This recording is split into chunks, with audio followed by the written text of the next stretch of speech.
Hello everyone and welcome back to my channel. I'm Dr. Charu and on this channel I'm documenting my journey to my first half marathon.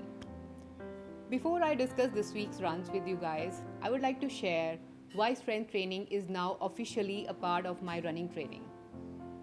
Earlier, like many of you, I used to think that to be a better runner, all I had to do was to run more miles, more long runs, more speed work. But then something happened which changed my perspective. If you have to run stronger, faster, and most importantly, for longer, then you have to build strength. Running is a high impact, repetitive sport, and without strength, a lot of us end up with muscle imbalances, poor form, and eventually injuries. I have had my share of those, and honestly, strength training helped me return as a stronger and smarter runner. For last 2 years, I was really struggling with plantar fasciitis and Achilles tendonitis.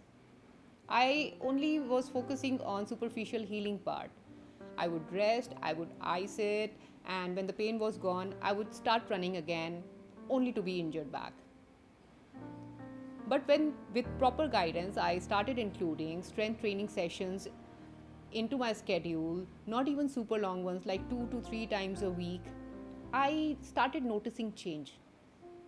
Not only were my injuries recovering, but I was able to run again pain-free, in a better form, and I felt less tired after running. My muscle soreness was less, and there were lesser aches and pains after running. Honestly, strength training is not about getting bulky. It's about making each stride more efficient. Think about glutes, hamstrings, and core. Those are your engines when you run. And when they are not developed properly, the smaller muscles, joints, and tendons, they bear the brunt. Now I plan my strength training just like my running. It's scheduled and it's intentional. And honestly, it has made my running experience more enjoyable, and I feel more in control of my body and less afraid of injuries. So, if some of you are still wondering whether strength training is worth it for runners, I'm here to say yes, 100%. Not only for performance but for longevity, because stronger legs means safer miles, and your runs will thank you. Promise. Coming to this week's runs, this week, firstly, I did a long run. It was supposed to be for about 1 hour, but because of rain, I had to cut it short. Long runs are supposed to be easy in aerobic zone so that there is no lactic acid buildup and you don't get sore the next day. The second was a threshold run. I'm really struggling with it because the pace that it is required to do with is really hard for me to achieve.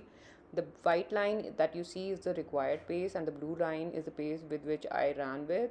Earlier I usually trained in a middle range, so I'm really struggling in this, but I hope with practice I will get better and it will help me improve the anaerobic capacity. And my last run was a base run with a target heart rate of 151 beats per minute. Now I'm really getting the hang of it, and as you can see that my entire run was in the aerobic zone. Some of it is even getting into the easy zone. In my coming videos, I'll be talking more about the zones and how focusing on them has changed my entire game plan. Till then, keep watching, please like and subscribe and follow my journey.